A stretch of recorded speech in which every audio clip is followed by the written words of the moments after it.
ಶ್ರೀಗುರುಭ್ಯೋ ನಮಃ ಪರಮಗುರುಭ್ಯೋ ನಮಃ.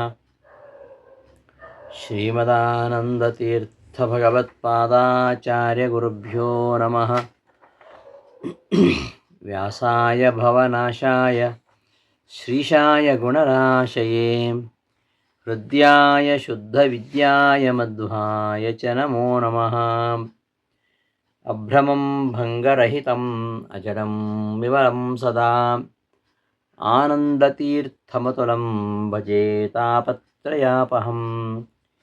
ಚಿತ್ರೈಃ ಪದೈಶ್ಚ ಗಂಭೀರೈಃ ವಾಕ್ಯೈರ್ಮಾನೈರಖಂಡಿತೈಃ ಗುರುಭಾವಂ ಮಿಂಜಯಂತಿ ಭಾತಿ ಶ್ರೀ ಜಯತೀರ್ಥವಾಕ್. ಅರ್ಥಿಕಲ್ಪಿತಕಲ್ಪೋಯಂ ಪ್ರತ್ಯರ್ಥಿಗಜಕೇಸರಿ ವ್ಯಾಸತೀರ್ಥಗುರುರ್ಭೂಯಾದ್ ಅಸ್ಮದಿಷ್ಟಾರ್ಥಸಿದ್ಧಯೇ. ಭಕ್ತಾನಾಂ ಮಾನಸಾಂ ಭೋಜಭಾನವೇ ಕಾಮಧೇನವೇ ನಮತಾಂ ಕಲ್ಪತರವೇ ಜಯೀಂದ್ರಗುರವೇ ನಮಃ. ಕುಶಾಗ್ರಮತಯೇ ಭಾನುದ್ಯುತಯೇ ವಾದಿಭೀತಯೇ ಆರಾಧಿತಶ್ರೀಪತಯೇ ಸುಧೀಂದ್ರಯತಯೇ ನಮಃ. ಶ್ರೀಮತೋ ರಾಘವೇಂದ್ರಸ್ಯ ನಮಾಮಿ ಪದಪಂಕಜೇ ಕಾಮಿತಾಶೇಷಕಲ್ಯಾಣಕಲನಾಕಲ್ಪಪಾದಪೌ. ಅಜ್ಞಾನತಿಮಿರಚ್ಛೇದಂ ಬುದ್ಧಿಸಂಪತ್ಪ್ರದಾಯಕಂ ವಿಜ್ಞಾನವಿಮಲಂ ಶಾಂತಂ ವಿಜಯಾಖ್ಯಗುರುಂ ಭಜೆ. ತಪಸ್ವಾಧ್ಯಾಯ ಶುಶ್ರೂಷಾ ಕೃಷ್ಣಪೂಜಾರತಂ ಮುನಿಂ ವಿಶ್ವೇಶಮಿಷ್ಟದಂ ವಂದೇ ಪರಿವ್ರಾಟ್ ಚಕ್ರವರ್ತಿನಂ. ಶ್ರೀ ಗುರುಭ್ಯೋ ನಮಃ. ವಾಯುಸ್ತುತಿಯಲ್ಲಿ 19ನೆಯ ಶ್ಲೋಕ. ಹಿಂದಿನ ಶ್ಲೋಕದಲ್ಲಿ ಗಂಧಮಾದನ ಪರ್ವತವನ್ನು ತೆಗೆದುಕೊಂಡು ಬಂದರು ಅಂತ ಹೇಳಿದ್ದು. ಈ ಶ್ಲೋಕದಲ್ಲಿ ಗಂಧಮಾದನ ಪರ್ವತವನ್ನು ಹಿಂದಕ್ಕೆ ಎಸೆದರು ಅಂತ ಹೇಳ್ತಾ ಇರೋದು. ಈ ಪದ್ಯದಲ್ಲಿಯೂ ಕೂಡ ರಾಮಪರವಾದ ಹನುಮಂತನ ಪರವಾಗಿರತಕ್ಕಂತಹ ಅರ್ಥವನ್ನು ನಾವು ನೋಡ್ಬೋದು. ಶ್ರೀರಾಮದೇವರ ಅಮಾನುಷವಾಗಿರತಕ್ಕಂತಹ ವ್ಯಾಪಾರವನ್ನು ಸ್ಮರಣ ಮಾಡಿಕೊಂಡು ಪುಲಕಾಂಕಿತರಾಗಿದ್ದಾರೆ. ಆ ವಿಚಾರವನ್ನೇ ಉಪಸಂಹಾರ ಮಾಡಿ ಆ ಒಂದು ಭಗವಂತನ ರೂಪಕ್ಕೆ ನಮಸ್ಕಾರವನ್ನು ಮಾಡ್ತಾ ಇದ್ದಾರೆ. ಕ್ಷಿಪ್ತ ಪಶ್ಚಾತ್ ಸಲೀಲಂ ಶತಂ ಅತುಲಮತೆ ಯೋಜನಾನಾಂ ಸ ಉಚ್ಚಸ್ತಾವದ್ವಿಸ್ತಾರಮಾಂಶ್ಚಾಪ್ಯುಪಲಲವ ಇವ ವ್ಯಗ್ರಬುದ್ಧ್ಯಾ ತ್ವಯಾತಃ ಸ್ವಸ್ವಸ್ಥಾನಸ್ಥಿತಾತಿಸ್ಥಿರಶಕಲಶಿಲಾಜಾಲಸಂಶ್ಲೇಷನಷ್ಟ ಛೇದಾಂಕಪ್ರಾಗಿವಾಭೂತ್ ಕಪಿವರವಪುಷಃ ತೇನ ಮಕ್ಕೌಶಲಾಯ. ಪದಚ್ಛೇದ ಮಾಡೋಣ. ಕ್ಷಿಪ್ತಃ ಪಶ್ಚಾತ್ ಸಲೀಲಂ ಶತಂ ಅತುಲಮತೆ ಯಃ ಅಜನಾನಾಂ ಸಹ ಉಚ್ಚಃ ತಾವತ್ ವಿಸ್ತಾರವಾನ್ ಚ ಅಪಿ ಉಪಲಲವಃ ಇವ ವ್ಯಗ್ರಬುದ್ಧ್ಯಾ ತ್ವಯಾ ಅತಃ ಸ್ವಸ್ಥ ಅನಸ್ಥಿತ ಅತಿಸ್ಥಿರ ಕಲ ಶಿಲಾಜಾಲ ಸಂಶ್ಲೇಷ ನಷ್ಟಚ್ಛೇದಾಂಕಃ ಪ್ರಾಕ್ ಇವ ಅಭೂತ್ ಕಪಿವರ ವಪುಷಃ ತೇ ನಮಃ ಕೌಶಲಾಯ. ಹೀಗೆ ಪದಚ್ಛೇದವನ್ನು ರಾಮದೇವರ ಪರವಾಗಿ ಅರ್ಥ ಹೇಳುವಾಗ ಪದಚ್ಛೇದವನ್ನು ನಾವು ಮಾಡಿಕೊಳ್ಬೇಕು. ಇಲ್ಲಿ ಅನ್ವಯಾನುಸಾರ ಅರ್ಥವನ್ನು ನೋಡುವ ಮೊದಲು ಏನು ಹೇಳ್ತಾರೆ ಇಲ್ಲಿ ಅಂದರೆ, ಹೇ ರಾಮಚಂದ್ರ, ನೀನು ರಮಾಬ್ರಹ್ಮಾದಿ ಸಕಲರ ಬುದ್ಧಿಗಳನ್ನು ಕೂಡ ಪ್ರೇರಣೆ ಮಾಡತಕ್ಕಂತಹ ಅಪರಿಮಿತ ಅನಂತ ಜ್ಞಾನಸ್ವರೂಪನಾಗಿದ್ದೀಯಾ. ಸರ್ವತಂತ್ರ ಸ್ವತಂತ್ರನಾಗಿದ್ದೀಯಾ, ಸ್ವಾವಲಂಬಿಯಾಗಿದ್ದೀಯಾ. ಜಗತ್ತಿಗೆ ಜೀವನಾಧಾರಭೂತರಾಗಿರತಕ್ಕಂತಹ ಮುಖ್ಯಪ್ರಾಣದೇವರಿಗೆ ಆಧಾರಭೂತನಾಗಿ ಅವನಿಗೂ ಅಂತರ್ಯಾಮಿ ಆಗಿದ್ದೀಯ. ಅನಂತ ಬ್ರಹ್ಮರವನ್ನು ನಿಯಮನ ಮಾಡಿದಂತಹ ಅನಾದಿ ಅನಂತ ಮೂರ್ತಿ ನೀನು. ದುಃಖದ ಗಂಧದ ಲೇಷವೂ ನಿನಗೆ ಇಲ್ಲ. ಕೇವಲ ಸುಖಸ್ವರೂಪ, ಜ್ಞಾನಾನಂದಮಯ. ಇಂತಹ ನೀನು ಸಮುದ್ರಕ್ಕೆ ಕಲ್ಲುಗಳಿಂದ ಸೇತುವೆ ಕಟ್ಟಿ ಅದ್ಭುತವಾಗಿರತಕ್ಕಂತಹ ಮಹಿಮೆಯನ್ನು ತೋರಿಸಿದ್ದೀಯ. ನಿನ್ನ ಈ ಮಹಿಮೆಯನ್ನು ಸಮಗ್ರವಾಗಿ ತಿಳಿಯುವುದಕ್ಕೆ ಯಾರಿಂದಲೂ ಕೂಡ ಸಾಧ್ಯ ಇಲ್ಲ. ಈ ರಾಮಾವತಾರದಲ್ಲಿಯೇ ನೀನು ವಿಚಿತ್ರವಾಗಿರತಕ್ಕಂತಹ ಶಕ್ತಿಯನ್ನು ಪ್ರಕಟಿಸಿದ್ದೀಯ.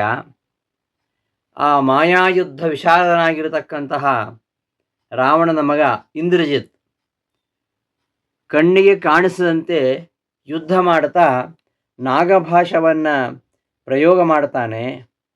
ಆಗ ಸುಗ್ರೀವಾದಿ ಕೋಟಿಗಟ್ಟಲೆ ಕಪಿವೀರರು ದಿಗ್ಭ್ರಾಂತರಾಗಿ ಮೂರ್ಛೆ ಹೊಂದಿಬಿಡ್ತಾರೆ. ನಾಗಪಾಶದಿಂದ ಬಂಧಿತರಾಗಿ ಬಿಡುತ್ತಾರೆ. ಕಲ್ಲು ಚೂರುಗಳ ಹಾಗೆ ನಿಶ್ಚೇಷ್ಟಿತರಾಗಿ ನೆಲದ ಮೇಲೆ ಮಲಗಿಬಿಡ್ತಾರೆ. ಆ ಸಮಯದಲ್ಲಿ ನೀನು ಗರುಡನನ್ನು ಕರೆಯಿಸಿ ಅವನ ವಿಷಹರಣ ಮಾಡತಕ್ಕಂತಹ ಶಕ್ತಿ ಏನಿದೆ ಆ ಶಕ್ತಿಯಿಂದ ನಾಗಪಾಶಗಳೆಲ್ಲ ಬಿಟ್ಟು ಹೋಗುವ ಹಾಗೆ ಮಾಡಿದಿ. ಅಲ್ಲದೆ ಆ ನಾಗಪಾಶದ ಕಿಂಚಿತ್ ಪ್ರಭಾವವು ಕೂಡ ಉಳಿಯದಂತೆ ನೀನು ಮಾಡಿದ್ದೀಯಾ.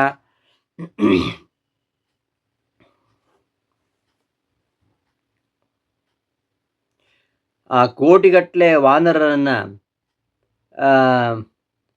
ಬಾಣಹತರಾಗಿರ್ತಕ್ಕಂತಹ ಅವರನ್ನೆಲ್ಲ ಅನಾಯಾಸವಾಗಿ ಯಾವುದೇ ಗಾಯ ಇಲ್ಲದಂತೆ ಮಾಡಿಬಿಟ್ಟಿದೆಯಲ್ಲ. ಇಂಥ ಈ ಮಹತ್ ಕಾರ್ಯವನ್ನು ಬೇರೆ ಯಾರು ತಾನೇ ಮಾಡಲಿಕ್ಕೆ ಸಾಧ್ಯ? ಬ್ರಹ್ಮ ಪದವಿಗೆ ಬರತಕ್ಕಂತಹ ಎಂಬುದಾಗಿ ಬ್ರಹ್ಮ ಪದವಿಗೆ ಬರ್ತಾರೆ ಅಂತ ಏನೋ ನಿಯಮಿತರಾಗಿದ್ದಾರೆ. ಅಂತಹ ಆದ್ದರಿಂದಲೇ ಜೀವಕೋಟಿಯಲ್ಲೇ ಅತ್ಯುತ್ತಮರಾಗಿರ್ತಕ್ಕಂಥವರು 100 ಮಂದಿ ರುಜುಗುಣಸ್ಥರಿಂದಲೂ ನೀನು ಅನಂತ ಗುಣ ಶ್ರೇಷ್ಠನಾಗಿದ್ದೀಯ. ದೇಶತಃ ಕಾಲತಃ ಗುಣತಃ ಪರಿಪೂರ್ಣನಾಗಿದ್ದೀಯ.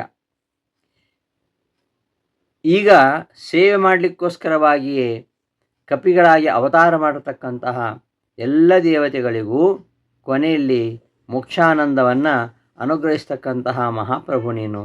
ಇಂತಹ ನಿನಗೆ ನಾನು ಭಕ್ತಿಪೂರ್ವಕವಾಗಿ ನಮಸ್ಕಾರ ಮಾಡ್ತೇನೆ ಅಂತ ಇದು ರಾಮನ ಪರವಾಗಿರತಕ್ಕಂತಹ ಅರ್ಥ.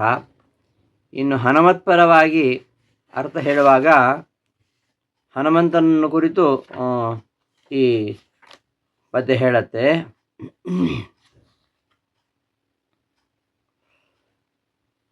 ಹೇ ಹನುಮಂತನೇ,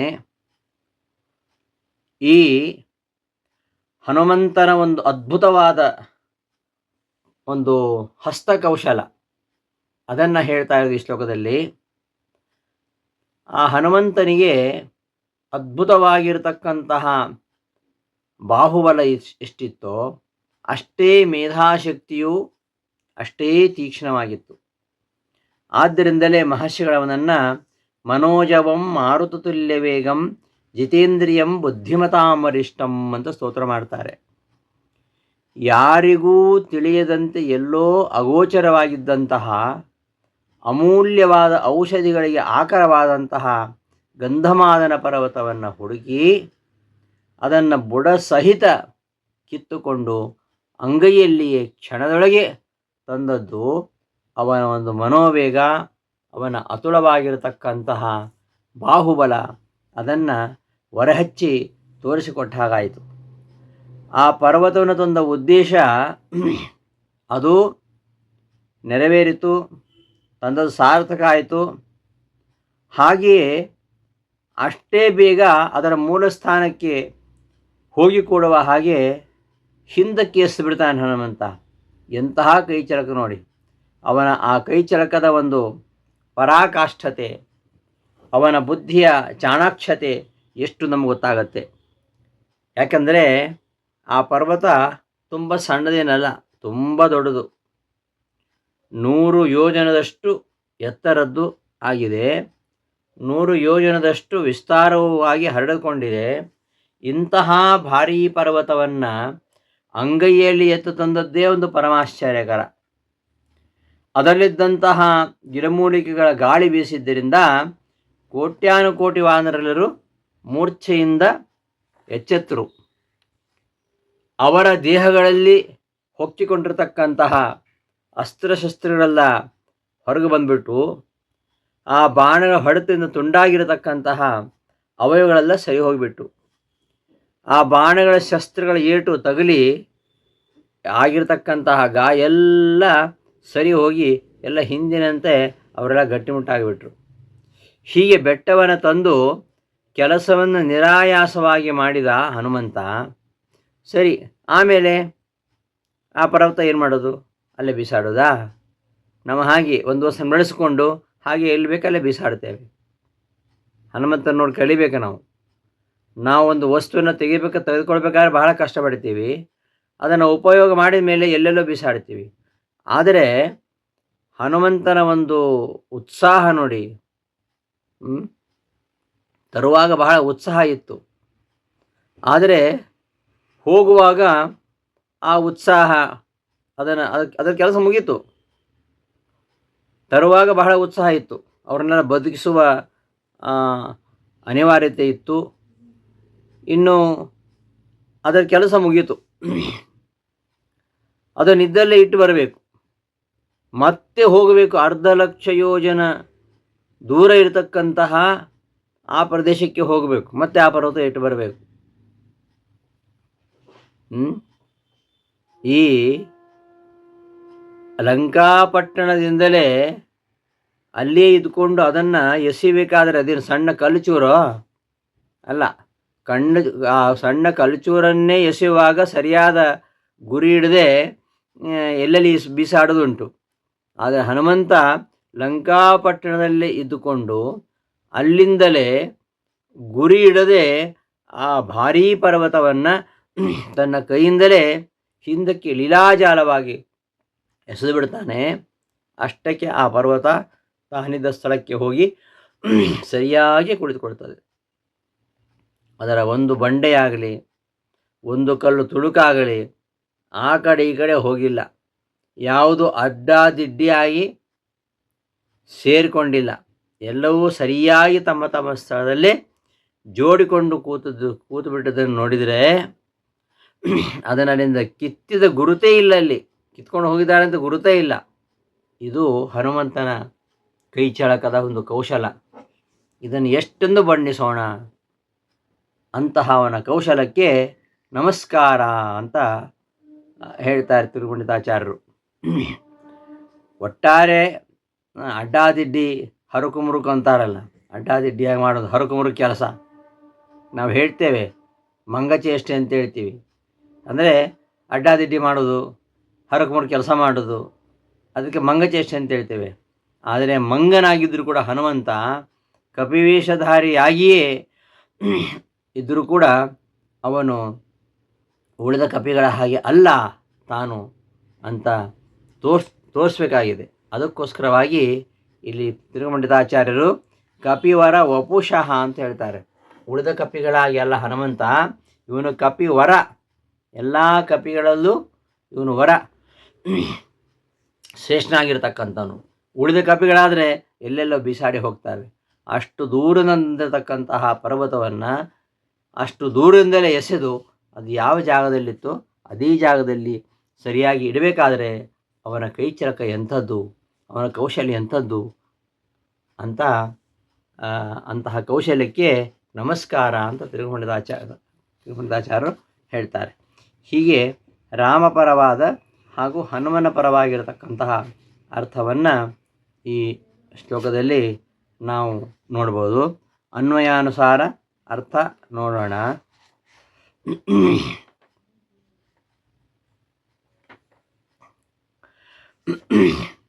ಅತುಲಮತೆ ಅಸಾಧಾರಣ ಬುದ್ಧಿಯುಳ್ಳಂತಹ, ರಾಮನ ಪರವಾದ ಅರ್ಥ ಮೊದಲು. ಅತುಲಮತೆ, ಅಸಾಧಾರಣ ಬುದ್ಧಿಯುಳ್ಳಂತಹ, ಸ್ವ ಅಂದರೆ ಸ್ವತಂತ್ರ, ಸುಖರೂಪ ಅಂತ ಅರ್ಥ. ಸ್ವ ಅಂದರೆ ಸ್ವತಂತ್ರ ಹಾಗೂ ಸುಖರೂಪ, ಸ್ವಶಬ್ದಕ್ಕೆ.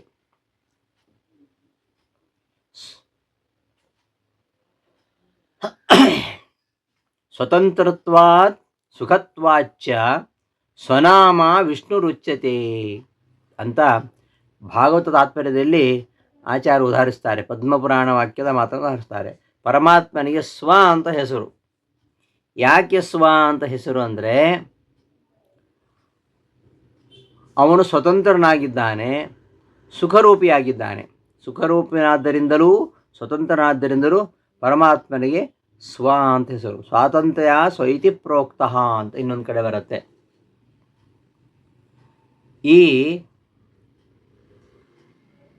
ಪರಮಾತ್ಮ ಅವನು ರಮಾಬ್ರಹ್ಮಾದಿ ಎಲ್ಲ ಜೀವರ ಬುದ್ಧಿಯನ್ನು ಪ್ರೇರಣೆ ಮಾಡತಕ್ಕಂಥವ. ಆದ ಕಾರಣ ಅವನ ಬುದ್ಧಿ ಯಾರೂ ಸರಿ ಸಮಾನರಿಲ್ಲ. ಹಾಗಾದರೆ ಅವನ ಬುದ್ಧಿಯನ್ನು ಪ್ರೇರಿಸುವವರು ಯಾರು ಅಂದರೆ ಸ್ವ ಅಂತ ಹೇಳಿದರು. ಅದಕ್ಕೋಸ್ಕರ ತನ್ನ ಬುದ್ಧಿಯನ್ನು ತಾನೇ ಪ್ರೇರಿಸಿಕೊಳ್ಳೋದು. ನಾವೆಲ್ಲ ನಮ್ಮ ಬುದ್ಧಿಯನ್ನು ಪ್ರೇರಿಸುವಂತೆ ಆ ಪರಮಾತ್ಮನಲ್ಲಿ ಪ್ರಾರ್ಥನೆ ಮಾಡ್ತೇವೆ. ಓಂ ಭೂರ್ಭುವಸ್ವಃ ತತ್ಸವಿತುರ್ವರೆಣ್ಯಂ ಭರ್ಗೋ ದೇವಸ್ಯ ಧೀಮಹಿ ಧಿಯೋ ಯೋ ನಃ ಪ್ರಚೋದಯಾತ್ ಅಂತ ನಾವು ಗಾಯತ್ರಿ ಮಂತ್ರವನ್ನು ಹೇಳುವ ಹಾಗೆ, ರಮಾಬ್ರಹ್ಮಾದಿ ಸಕಲ ಜೀವರ ಬುದ್ಧಿಯನ್ನು ಪರಮಾತ್ಮ ಪ್ರೇರಿಸಿದರು. ಅವನ ಬುದ್ಧಿಯನ್ನು ಪ್ರೇರಿಸೋರು ಯಾರು ಅಂದರೆ ಯಾರೂ ಇಲ್ಲ. ತನ್ನ ಬುದ್ಧಿಯನ್ನು ತಾನೇ ಪ್ರೇರಿಸ್ಕೊಳ್ತಾನೆ. ಆದ್ದರಿಂದ ಅವನನ್ನು ಸ್ವತಂತ್ರ ಮೂರ್ತಿ. ಆದ್ದರಿಂದ ಅವನನ್ನು ಸ್ವ ಅಂತ ಹೇಳೋದು. ಸ್ವ ಅಂದರೆ ಸ್ವತಂತ್ರನೂ ಸುಖರೂಪನೂ ಆದಂತಹ ಸ್ವಸ್ಥ. ಸ್ವಸ್ಥ ಅಂದರೆ ತನ್ನ ಆಧಾರದ ಮೇಲೆಯೇ ನಿಂತಿರುವ. ಇನ್ನೊಬ್ಬರಿಗೆ ಅವನಿಗೆ ಇನ್ನೊಬ್ಬರ ಆಧಾರ ಇಲ್ಲ. ಅವ ತನ್ನ ಆಧಾರದ ಮೇಲೆ ನಿಂತ್ಕೊಂಡಿದ್ದಾನೆ. ಸ್ವಸ್ಥ, ತನ್ನಲ್ಲಿ ತಾನೇ ಇದ್ದಾನೆ ಅಂತ. ಸ್ವಸ್ಮಿನ್ ತಿಷ್ಠತೀತಿ ಸ್ವಸ್ಥಃ ತಸ್ಯ ಸಂಬುದ್ಧಿ ಸ್ವಸ್ಥ. ತನಗೆ ತಾನೇ ಆಧಾರವಾಗಿರತಕ್ಕಂಥವನೇ ಅಂತ ಅರ್ಥ ಸ್ವಸ್ಥ. ಆಮೇಲೆ ಅನಸ್ಥಿತ. ಅನ ಅಂದರೆ ಮುಖ್ಯ ಪ್ರಾಣ. ಮುಖ್ಯ ಪ್ರಾಣನಲ್ಲಿ ಸ್ಥಿತ. ಮುಖ್ಯ ಪ್ರಾಣನ ಅಂತರ್ಯಾಮಿ ಅಂತ ಅರ್ಥ. ಮುಖ್ಯ ಪ್ರಾಣನ ಅಂತರ್ಯಾಮಿ, ಅನಸ್ಥಿತ. ಅನ ಅಂದರೆ ಮುಖ್ಯ ಪ್ರಾಣ, ಅನೇ ಸ್ಥಿತ, ಮುಖ್ಯ ಪ್ರಾಣೇ ವಿದ್ಯಮಾನ. ಭಗವಂತ ಪರಮಾತ್ಮ ಮುಖ್ಯ ಪ್ರಾಣನಲ್ಲಿದ್ದುಕೊಂಡೇ ಎಲ್ಲ ಕಾರ್ಯಗಳನ್ನು ಮಾಡ್ತಾನೆ. ಅಲ್ಲದೆ ಮುಖ್ಯ ಪ್ರಾಣದ್ವಾರ ಹೋಗದೇ ಇದ್ದರೆ ಅವ ನಮಗೆ ಲಭ್ಯವಾಗುವುದಿಲ್ಲ. ನಾವು ಪರಮಾತ್ಮನಿಗೆ ಹೋಗಬೇಕಾದ್ರೆ ಮುಖ್ಯ ಪ್ರಾಣದ್ವಾರನೇ ಹೋಗಬೇಕು. ಹನುಮಂತನ ದ್ವಾರ ಸೇವಿಸದೆ ಹೋದರೆ ಶ್ರೀರಾಮನು ಯಾರ ಸೇವೆಯನ್ನು ಸ್ವೀಕಾರ ಮಾಡುವುದಿಲ್ಲ ಅಂತ ಅರ್ಥ. ಅದರಿಂದ ಅನಸ್ಥಿತ, ಮುಖ್ಯ ಪ್ರಾಣನಲ್ಲಿ ಇರತಕ್ಕಂಥವ. ಆಮೇಲೆ ಅತಿಸ್ಥಿರ, ಅತ್ಯಂತ ಸ್ಥಿರನಾಗಿರತಕ್ಕಂಥವನೇ. ಅತಿಸ್ಥಿರ, ಶಾಶ್ವತ, ಸನಾತನ ಮೂರ್ತಿ ಅಂತ ಅರ್ಥ. ಅತ್ಯಂತ ಸ್ಥಿರನಾಗಿರತಕ್ಕಂಥವನೇ. ಯಾಕೆಂದರೆ ಪ್ರಾಣಿಗಳ ಜೀವ ಹೋದರೂ ಕೂಡ ಮುಖ್ಯ ಪ್ರಾಣ ಮಾತ್ರ ಸ್ಥಿರವಾಗಿರ್ತಾನೆ. ಆ ಮುಖ್ಯ ಪ್ರಾಣ ಸ್ಥಿರ. ಅವನಿಗೆ ಅಮೃತ ಅಂತ ಹೆಸರು ಮುಖ್ಯ ಪ್ರಾಣನಿಗೆ. ಈ ಮುಖ್ಯ ಪ್ರಾಣನ ಶಕ್ತಿಯೆಲ್ಲ ಒಂದು ಕಲ್ಪ, ಒಂದು ಬ್ರಹ್ಮಕಲ್ಪಕ್ಕೆ ಸೇರಿತ್ತು. ರಾಮದೇವರಂತೂ ಅಂತಹ ಅನಂತ ಪ್ರಾಣರಿಗೆ ಆ ಶಕ್ತಿಯನ್ನು ಕೊಡುವುದರಿಂದ ಅವನನ್ನು ಅತಿಸ್ಥಿರ. ಇದನ್ನೇ ಈಶಾವಾಸ್ಯ ಭಾಷ್ಯದಲ್ಲಿ ಆಚಾರ್ಯ ಹೇಳ್ತಾರೆ. ಅತಿರೋಹಿತ ವಿಜ್ಞಾನಾತ್ ವಾಯುರಪ್ಯಮೃತ ಸ್ಮೃತಃ ಮುಖ್ಯಾಮೃತ ಸ್ವಯಂ ರಾಮಃ ಪರಮಾತ್ಮ ಸನಾತನಃ. ಪ್ರಳಯ ಕಾಲದಲ್ಲಿಯೂ ಮುಚ್ಚಿ ಹೋಗದ ಜ್ಞಾನವುಳ್ಳವರಾದ ಕಾರಣ ವಾಯು ಕೂಡ ಅಮೃತ. ಅಮೃತ ಅಂದರೆ ಸ್ಥಿರ ಅಂತ, ಅಮೃತ ಅಂತ ಹೆಸರು. ಶ್ರೀರಾಮನಂತೂ ಸ್ವಯಂ ಪ್ರಭು, ಸದಾ ಜ್ಞಾನಪೂರ್ಣ, ಸನಾತನ. ಅವನು ಅತಿ ಸ್ಥಿರ, ಉತ್ಪತ್ತಿನಾಶ ಎರಡೂ ಇಲ್ಲದ ಸನಾತನ ಮೂರ್ತಿ. ಅಂತಹ ಸನಾತನ ಮೂರ್ತಿಯೇ ಅತಿ ಸ್ಥಿರ. ಶ ಶ ಅಂದರೆ ಸುಖ ಸ್ವರೂಪನಾದ. ಶ ಸುಖ ಸ್ವರೂಪನಾದ. ಇದು ಏಕಾಕ್ಷರ ಕೋಶದಲ್ಲಿ ಬರ್ತದೆ. ಶ ಅಂದರೆ ಸುಖ ಅಂತ. ಏಕಾಕ್ಷರ ಕೋಶ ಅಂತಿವೆ. ಒಂದೊಂದು ಅಕ್ಷರಕ್ಕೆ ಒಂದೊಂದು ಅರ್ಥವನ್ನು ಹೇಳ್ತದೆ. ಅದು ಶಕಾರ ಸುಖವಾಚಕವಾಗಿದೆ. ಅದರಿಂದ ಶ ಅಂದರೆ ಸುಖ ಸ್ವರೂಪನೇ, ಸುಖಮಯನೇ. ಆಮೇಲೆ ಕಲ. ಕಲ ಅಂದರೆ ಏನು? ಕಲ ಅಂದರೆ ಜ್ಞಾನಸ್ವರೂಪನೇ, ಜ್ಞಾನಸ್ವರೂಪನಾಗಿರತಕ್ಕಂತಹ. ಕಲ ಅಂದರೆ ಜ್ಞಾನಸ್ವರೂಪ ಅಂತ. ಶಿಲಾಜಾಲ ಸಂಶ್ಲೇಷ. ಬೆಟ್ಟಗಳಿಂದಲೇ ಸಮುದ್ರಕ್ಕೆ ಸೇತುವೆಯನ್ನು ಕಟ್ಟದಂತಹ ಹೇ ರಾಮಚಂದ್ರ ಮೂರ್ತಿಯೇ. ಶಿಲಾಜಾಲ ಸಂಶ್ಲೇಷ. ಶಿಲಾ ಅಂದರೆ ಕಲ್ಲು ಬಂಡೆಗಳು, ಜಲ ಅಂದರೆ ನೀರು. ಜಲಾನಾಂ ಇದಂ ಜಾಲಂ ಅಂದರೆ ಜಲಮಯವಾಗಿರತಕ್ಕಂತಹ ಸಮುದ್ರ. ಶಿಲಾಜಾಲ ಜಲಮಯವಾಗಿರತಕ್ಕಂತಹ ಸಮುದ್ರಕ್ಕೆ ಜಾಲ. ಅಂತಹ ಶಿಲಾಜಾಲ ಸಂಶ್ಲೇಷ. ಸಂ ಅಂದರೆ ಶ್ಲೇಷ ಅಂದರೆ ಅರ್ಥಾತ್ ಬಂಧನ ಅಂತ. ಹೀಗೆ ಕಲ್ಲುಗಳಿಂದ ಸಮುದ್ರಕ್ಕೆ ಬಂಧನ, ಜಲಮಯವಾಗಿರತಕ್ಕಂತಹ ಸಮುದ್ರಕ್ಕೆ ಶಿಲಾಜಾಲ ಸಂಶ್ಲೇಷ. ಕಲ್ಲುಗಳಿಂದ ಜಾಲ, ಆ ಸಮುದ್ರಕ್ಕೆ ಸಂಶ್ಲೇಷ ಬಂಧನ, ಕಲ್ಲುಗಳಿಂದ ಸಮುದ್ರಕ್ಕೆ ಸೇತುವೆಯನ್ನು ಕಟ್ಟಿದಂತಹ ಶ್ರೀರಾಮನೇ ಅಂತ ಅರ್ಥ. ಇವೆಲ್ಲ ರಾಮದೇವರಿಗೆ ವಿಶೇಷಣವಾಗಿ ಇರತಕ್ಕಂತಹ ಪದಗಳು. ರಾಮಚಂದ್ರ ಮೂರ್ತಿಯೇ. ಯಾವ ಕಪಿವೀರರ ಸಮೂಹವು ತಾವತ್ ಮೊದಲು ಅಂದರೆ ಗರುಡ ಬರೋದಕ್ಕೆ ಮೊದಲು ವ್ಯಗ್ರಬುದ್ಧಿಯ ಮಾಯಾಯುದ್ಧವ ಕುಶಲನಾಗಿರತಕ್ಕಂತಹ ಇಂದ್ರಜಿತ್ತನಿಂದ ವ್ಯಾಕುಲ ಬುದ್ಧಿಯುಳ್ಳವರಾದ್ದರಿಂದ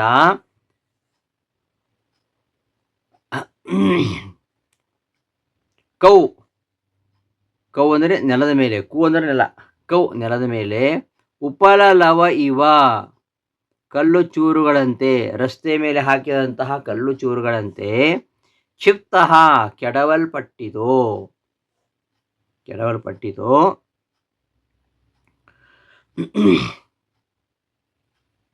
ಯಾವುದು? ವಾನರರು, ಅವರು ಕೆಡವಲ್ಪಟ್ಟರು. ಸಹ ಆ ವಾನರ ದಳವು ಪಶ್ಚಾತ್ ಅನಂತರ ತ್ವಯಾ ನಿನ್ನಿಂದ ಅಂದರೆ ರಾಮನಿಂದ, ಅತಃ ಆ ಗರುಡನ ಆಗಮನದಿಂದ ಸಲೀಲಂ ಅನಾಯಾಸವಾಗಿ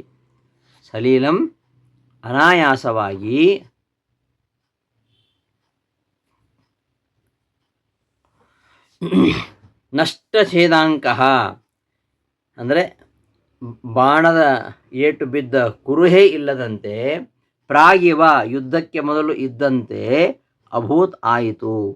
ತ್ವಂ ನೀನು ಅಜನಾನಾಂ ಶತಮಪಿ 100 ಮಂದಿ ಋತ್ವಿಗಿಂತಲೂ ಉಚ್ಚಾಹ ಉತ್ತಮನಾಗಿರ್ತಕ್ಕಂಥವನು, 100 ಜನ ರುಜುಗಳಿಗಿಂತಲೂ ಉತ್ತಮನಾಗಿರ್ತಕ್ಕಂಥವನು. ವಿಸ್ತಾರಮಾಂಶ್ಚ ದೇಶತಃ ಕಾಲತಃ ಗುಣತಃ ಎಲ್ಲ ವಿಷಯಗಳಲ್ಲೂ ಅಪರಿಮಿತನೂ ಅನಂತನೂ ಆಗಿದ್ದೀಯಾ. ಇಂತಹ ಕಪಿವರ ವಪುಷಃ ಕಪಿಗಳಿಗಾಗಿ ಅವತಾರ ಮಾಡಿರ್ತಕ್ಕಂತಹ ದೇವತೆಗಳಿಗೆ ಶಲಾಯ ಸುಖಪ್ರದನಾದ ತೇ ನಿನಗೆ ನಮಃ ನಮಸ್ಕಾರ ಅಂತ ಇದರ ಅರ್ಥ. ಅತುಲಮತೆ ಅಸಾಧಾರಣ ಬುದ್ಧಿ ಉಳ್ಳವನೇ. ಅತುಲವಾದ ಮತಿ. ತುಲ ಅಂದರೆ ತಕ್ಕಡಿ. ಆದ್ದರಿಂದ ಅತುಲ ಅಂದರೆ ತಕ್ಕಡಿಗೆ ಅಂದರೆ ಅಳತೆಗೆ ಸಿಗದೇ ಇರುವಂಥದ್ದು ಅಂತ ಅರ್ಥ. ಅತುಲ ಹಿಡಿತಕ್ಕೆ ಸಿಗದೇ ಇರುವಂಥದ್ದು, ಅಳತೆಗೆ ಸಿಗದೇ ಇರುವಂಥದ್ದು, ಅರ್ಥಾತ್ ಅಸಾಧಾರಣವಾದ, ಎದುರಿಲ್ಲದ ಅಥವಾ ಹೋಲಿಕೆಯಿಲ್ಲದ ಅಂತಹ ಬುದ್ಧಿ ಉಳ್ಳವನೇ, ಅಸಾಧಾರಣ ಬುದ್ಧಿ ಉಳ್ಳವನೇ ಅಂತ ಅರ್ಥ.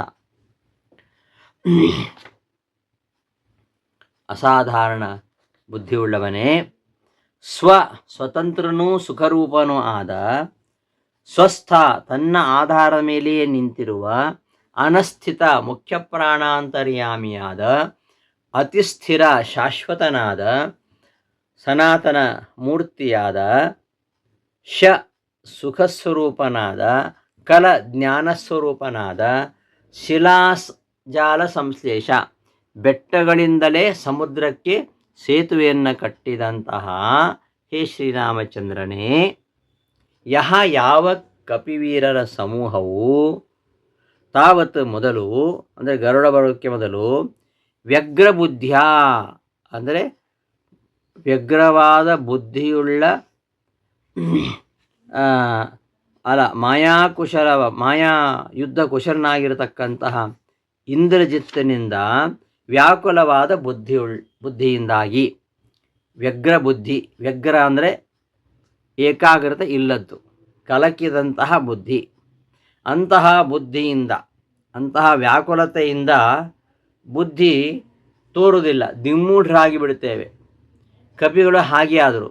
ಇಂದ್ರಜಿತ್ತು ಸಂಮೋಹನಾಸ್ತ್ರವನ್ನು ಪ್ರಯೋಗ ಮಾಡಿದಾಗ ಅವರೆಲ್ಲ ನೆಲದ ಮೇಲೆ ನಿಶ್ಶೇಷರಾಗಿ ಬೀಳಿಗೆ ಶುರು ಮಾಡಿದರು. ವ್ಯಗ್ರವಾದ ಬುದ್ಧಿಯಿಂದಾಗಿ ಮಾಯಾವಿಯಾಗಿರತಕ್ಕಂತಹ ಇಂದ್ರಜಿತ್ತನಿಂದಾಗಿ ಬುದ್ಧಿ ವ್ಯಗ್ರವಾದವರಾಗಿ ಕೌ ಅಂದರೆ ಭೂಮಿಯಲ್ಲಿ, ಕು ಅಂದರೆ ಪೃಥ್ವಿ, ಗೋತ್ರ ಕು ಪೃಥ್ವಿ ಅಮರಕೋಶ, ಕುವತೆ ಇತಿ ಕುಹು ಅಂತ ಭೂಮಿಗೆ ಕು ಅಂತ ಹೆಸರು. ಯಾಕೆ ಅಂದರೆ ಕುವತೆ ಇತಿ ಕುಹು, ಕುವತೆ ಅಂದ್ರೇನು? ಶಬ್ದ ಮಾಡುವುದು ಅಂತ ಅರ್ಥ, ಕು ಶಬ್ದೆ. ಹಾಗಾಗಿ ಕು ಅಂದರೆ ಭೂಮಿ, ಕೌ ಭೂಮಿಯಲ್ಲಿ, ನೆಲದ ಮೇಲೆ ಅಂತ ಅರ್ಥ. ಉಪಲ ಲವ ಇವ, ಉಪಲ ಲವ, ಉಪಲ ಉಪಲ ಅಂದರೆ ಕಲ್ಲು, ಉಪಲ ಲವ ಅಂದರೆ ಕಲ್ಲು ಚೂರು, ಕಲ್ಲು ಚೂರುಗಳ ಹಾಗೆ, ಉಪಲ ಲವ ಕಲ್ಲು ಚೂರುಗಳ ಹಾಗೆ. ನಷ್ಟ ಛೇದಾಂಕ ಬಾಣದ ಏಟು ಏನು ಬಿದ್ದಿತೋ ಅದರ ಗುರುತೂ ಇಲ್ಲದಂತೆ, ಅದರ ಕುರುಹೇ ಇಲ್ಲದಂತೆ ಆಗಿರತಕ್ಕಂತಹ ಉಪಲ ಲವ ನಷ್ಟ ಛೇದಾಂಕ. ಆಮೇಲೆ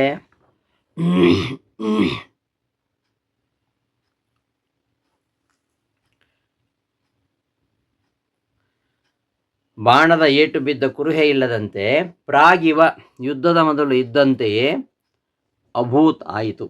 ತ್ವಂಚ ನೀನು ಅಜನಾನಾಂ ಶತಮಪಿ, ಅಜನ ಅಂದರೆ ಯಾರು? ನಜಾಯತೆ ಇತಿ ಅಜನಃ, ನಜಾಯತೆ ಇತಿ ಅಜಃ ಅಂದರೆ ವಿಷ್ಣು, ಜನನವೇ ಇಲ್ಲದವ ಅಂತ ಅರ್ಥ. ಅಜ ಅಂದರೆ ಅಂತಹ ವಿಷ್ಣುವಿನ ಅವನಿಗೆ ಅಂತಹ ವಿಷ್ಣು ನೋ ನಿಯಾಮಕ ಏಷಾಂತೆ, ಅಂತಹ ವಿಷ್ಣುವೇ ನೋ ಅಂದರೆ ನಿಯಾಮಕ ಏಷಾಂತೆ ಅಜನಾಹ ಅಂದರೆ ಋತ್ವಿಜರು, ಅಜ ಅಂದರೆ ವಿಷ್ಣು, ನ ಅಂದರೆ ನಿಯಾಮಕ, ವಿಷ್ಣುವೇ ನಿಯಾಮಕನಾಗಿ ಇರುವವರು ಅಂತ ಅರ್ಥ. ಅಜನಾನರು ಅಂತ ಕೇವಲ ವಿಷ್ಣುವಿಗೆ ಮಾತ್ರ ಅಧೀನರಾಗಿರ್ತಕ್ಕಂಥವರು. ಅಂತಹ 100 ಮಂದಿ ಇದ್ದಾರೆ. ಅಂತಹ ಅವರಿಗೆಲ್ಲ ಶಲಾಯ, ಶ ಅಂದರೆ ಸುಖ, ಶಂ ಲಾತಿತಿ ಶಲಹ ತಸ್ಮೈ ಶಲಾಯ, ಸುಖವನ್ನು ತಂದುಕೊಡುವಂಥದ್ದು, ಸುಖಪ್ರದ ಅಂತ ಅರ್ಥ.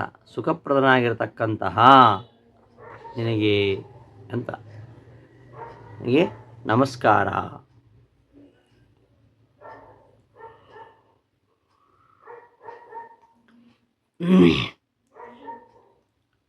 ಅಜಾನಾನಾಂ ಶತಮಪಿ, 100 ಮಂದಿ ರುಜುಗಳಿಗಿಂತಲೂ ಉಚ್ಚಃ ಉತ್ತಮನು, ವಿಸ್ತಾರವಾಂಶ ದೇಶತಾಕಾರತಃ ಗುಣತಃ ಅಪರಿಮಿತನಾದಂಥವನು ಆಗಿದ್ದೀಯಾ. ಕಪಿಯವರ ವಪುಷಃ, ಕಪಿಗಳಾಗಿ ಅವತಾರ ಮಾಡತಕ್ಕಂತಹ ದೇವತೆಗಳಿಗೆ ಶಲಾಯ ಸುಖಪ್ರದನಾದ ತೇ ನಿನಗೆ ನಮಃ ನಮಸ್ಕಾರ. ಇದಿಷ್ಟು ವಿಷ್ಣುಪರವಾದ ಶ್ರೀರಾಮನನ್ನು ಕುರಿತು ಹೇಳ್ತಕ್ಕಂತಹ ಅರ್ಥ. ಇನ್ನು ಹನುಮತ್ಪರವಾಗಿರತಕ್ಕಂಥ ಅರ್ಥ. ಹನುಮಂತನ ಈ ಒಂದು ಅಮಾನುಷವಾಗಿರತಕ್ಕಂತಹ ವ್ಯಾಪಾರಗಳನ್ನು ನೆನಪಿಸಿಕೊಂಡು ಭಕ್ತಿ ಪುಳಕಿತರಾಗಿದ್ದಾರೆ ತ್ರಿಕುಂಡಿತಾಚಾರ್ಯರು. ಆ ವಾಯುದೇವರ ಒಂದು ಕೌಶಲವನ್ನು ಇಲ್ಲಿ ಸ್ತೋತ್ರ ಮಾಡ್ತಾ ಇದ್ದಾರೆ. ಕ್ಷಿಪ್ತ ಪಶ್ಚಾತ್ ಸಲೀಲಂ ಶತಮತುಲಮತೆ ಯೋಜನಾನಾಂಸ ಉಚ್ಚಸ್ತಾವದ್ ವಿಸ್ತಾರವಾಂಶ ವಿರಳವೈವ ವ್ಯಗ್ರ ಬುದ್ಧ್ಯಾ ತ್ವಯಾತಃ ಅಂತ ಈ ಶ್ಲೋಕದಲ್ಲಿ. ಈ ವಾಯುಪರವಾದಲ್ಲಿ ಇದಕ್ಕೆ ಹೇಗೆ ಅರ್ಥ, ಅದನ್ನು ಅನ್ವಯಾನುಸಾರ ಅರ್ಥ ನೋಡೋಣ. ಅತುಲಮತೆ ಪಶ್ಚಾತ್ ಯೋಜನಾನಾಂ, ಅಲ್ಲಿ ಯಹ ಅಜನಾನಾಂ ಪದಚ್ಛೇದ ಮಾಡಿದ್ದು. ಇಲ್ಲಿ ಯೋಜನಾನಾಂ ಪಶ್ಚಾತ್ ಯೋಜನಾನಾಂ ಶತಂ ಉಚ್ಚಃ ತಾವದ್ ವಿಸ್ತಾರವಾಂಶ್ಚ ಅಪಿ ಸಹ ತ್ವಯಾ ವ್ಯಗ್ರಬುದ್ಧ್ಯಾ ಅತಃ ಉಪಲಲವ ಇವ ಸಲಿಲಂ ಕ್ಷಿಪ್ತಃ ಸ ಚ ಸ್ವಸ್ವಸ್ಥಾನ ನಷ್ಟಛೇದಾಂಕಃ ಪ್ರಾಗಿವ ಅಭೂತ್ ಕಪಿವರ ವಪುಷಃ ತೇ ಕೌಶಲಾಯ ನಮಃ ಅಂತ ಈ ಹನೋತ್ಪರವಾಗಿ ಅರ್ಥವನ್ನು ಹೇಳುವಾಗ ಈ ಒಂದು ಅನ್ವಯವನ್ನು ಇಟ್ಕೊಳ್ಬೇಕು. ಪದಾರ್ಥ ನೋಡೋಣ. ಅತುಲಮತೆ ಅಸದೃಶವಾದ ಬುದ್ಧಿಯುಳ್ಳಂತಹ ಹನುಮಂತನೇ, ಪಶ್ಚಾತ್ ಆಮೇಲೆ, ಅಂದರೆ ಅದನ್ನು ತಂದ ಕಾರ್ಯ ಆದ ಮೇಲೆ ಅಂತ ಅರ್ಥ. ಮತ್ತು ಎಲ್ಲ ವಾನರು ಮೂರ್ಛೆಯಿಂದ ಎಚ್ಚೆತ್ತ ಮೇಲೆ ಅಂತ ಅರ್ಥ. ಪಶ್ಚಾತ್ ಆಮೇಲೆ ಯೋಜನಾನಾಂ ಶತಂ,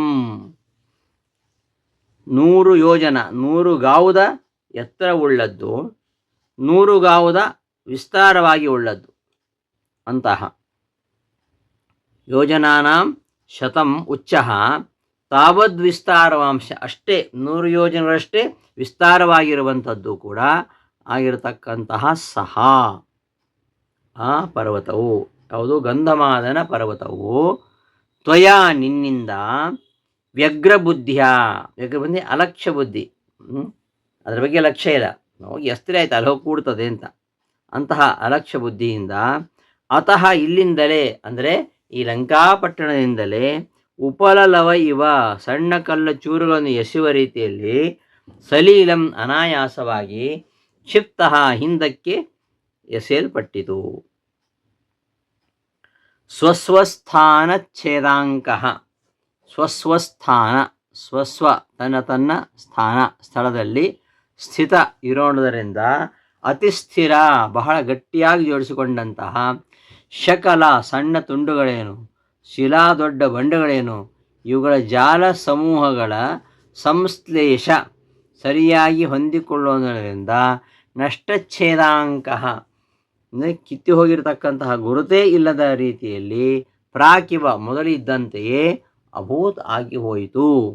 ಕಪಿವರ ವಪುಷಃ, ಕಪಿವೇಷಧಾರಿಯಾಗಿರ್ತಕ್ಕಂತಹ ನಿನ್ನ ಕೌಶಲ್ಯಕ್ಕೆ ನಮಃ ನಮಸ್ಕಾರ. ಏನು ಹೇಳ್ತಾ ಇರೋದು ಈ ಅರ್ಥದಲ್ಲಿ? ಹನುಮಂತರ ಅರ್ಥದಲ್ಲಿ ಅಸಾಧಾರಣವಾಗಿರತಕ್ಕಂತಹ ಪರಾಕ್ರಮವನ್ನು ಹೊಂದಿರತಕ್ಕಂತಹ ಹನುಮಂತನಿಗೆ ಅದ್ಭುತವಾಗಿರತಕ್ಕಂತಹ ಬಾಹುಬಲ ಇದೆ, ಅಷ್ಟೇ ಮೇಧಾಶಕ್ತಿ ಇದೆ. ಆದ್ದರಿಂದಲೇ ಅವನೇನು ಮಾಡಿದ, ಗಂಧಮಾದನ ಪರ್ವತವನ್ನು ಹುಡುಕಿ ತಂದ. ಕೆಲಸ ಆದಮೇಲೆ ಅದನ್ನು ಅದೇ ಜಾಗದಲ್ಲಿ, ಯಾವುದೇ ಉದ್ವೇಗ ಇಲ್ಲದೆ ಅದೇ ಜಾಗದಲ್ಲಿ ಗುರುತಿಲ್ಲದ ಹಾಗೆ, ಅಲ್ಲಿಂದ ತೆಗೆದ ಗುರುತಿಲ್ಲದ ಹಾಗೆ ಅದನ್ನು ತೆಗೆದುಕೊಂಡು ಹೋಗಿ ಇಟ್ಟ. ಆದ್ದರಿಂದ ಒಂದು ಸಣ್ಣ ಚೂರನ್ನು ಎಸೆಯುವುದು ಹೇಗೆ ಸುಲಭವೋ ಹಾಗೆ ಅಷ್ಟೇ ಅನಾಯಾಸವಾಗಿ ಗಂಧಮಾದನ ಪರ್ವತವನ್ನು ಎತ್ತಿ ಅದೇ ಜಾಗದಲ್ಲಿ ಇಡಬೇಕಾದ್ರೆ ನಿನ್ನ ಕೈ ಚಳಕ ಎಂಥದ್ದು, ನಿನ್ನ ಚಾತುರ್ಯ ಎಂಥದ್ದು, ಅದಕ್ಕೆ ನಮಸ್ಕಾರ ಅಂತ ಇಲ್ಲಿ ನಾರಾಯಣ ಪಂಡಿತಾಚಾರ್ಯರು, ತಿರುಗುಪಂಡಿತಾಚಾರ್ಯರು ಹೇಳ್ತಾ ಇದ್ದಾರೆ. ಇನ್ನು ಮುಂದೆ ಹನುಮಂತನ ಹಸ್ತದ ಮಹಿಮೆಯನ್ನು ಹೇಳ್ತಾರೆ. ಹನುಮಂತನ ಹಸ್ತ ಎಂಥದ್ದು ಅಂದರೆ, ದೃಷ್ಟ್ವಾ ದುಷ್ಟಾದಿ ಪೋರಃ ಸ್ಫುಟಿತ ಕನಕ ಸದ್ವರ್ಮ ಗೃಷ್ಟಾ ಅಸ್ತಿ ಕೂಟಂ ನಿಷ್ಪಿಷ್ಟಂ ಹಾಡಕಾದ್ರೆ ಪ್ರಕಟ ತಡತಟ ಕಾತಿ ಶಂಕೋಜನೋವು ಏನಾಜೌ ರಾವಣಾರಿ ಪ್ರಿಯ ನಟನ ಪಟರು ಮುಷ್ಟಿರಿಷ್ಟಂ ಪ್ರದೇಷ್ಟುಂ ಕಿಮ್ನೇಷ್ಟೇ ಮೇಸತೇಷ್ಟ ಪದ ಕಟಕ ತಟಿತ್ ಕೋಟಿಭಾಂ ಹೃಷ್ಟಕಾಷ್ಟ. ಈ ಒಂದು ಶ್ಲೋಕದ ಈ ಒಂದು ಪದ್ಯದ ಅನುವಾದವನ್ನು ನಾವು ಮುಂದಿನ ಪಾಠದಲ್ಲಿ ನೋಡೋಣ ಅಂತ ಹೇಳ್ತಾ ವಾಯುಸ್ಥಿತಿ ಪಾಠವನ್ನು ಸಮಾಪ್ತಿಗೊಳಿಸ್ತಾ ಇದ್ದೇನೆ. ಶ್ರೀಕೃಷ್ಣ ಅರ್ಪಣಮಸ್ತು. ಧನ್ಯವಾದಗಳು.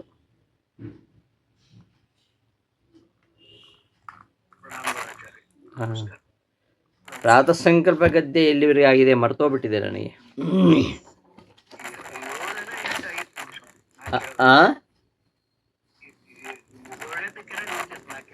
7ನೇ ಗದ್ದೆ ಅಲ್ವಾ? ಆ ಪಾಠದ ವಿಡಿಯೋ ಅಪ್ಲೋಡ್ ಆಗಿಲ್ವಾ? ಅದೇನು ಕಾಣಲಿಲ್ಲ, ವಿಡಿಯೋ ಕಾಣಲಿಲ್ಲ, ರೆಕಾರ್ಡ್ ಆಗಲಿಲ್ವಾ? ಗೊತ್ತಾಗ್ತಿಲ್ಲ. ಅಪ್ಲೋಡ್ ಮಾಡಲಿಲ್ವಾ? ಹಳೇದೆಲ್ಲ ಡಿಲೀಟ್ ಮಾಡಿಬಿಟ್ಟಿದ್ದೀನಿ ನಾನು, ಹಾಗಾಗಿ ಅದು ರೆಕಾರ್ಡ್ ಆಗಿದೆ ಡಿಲೀಟ್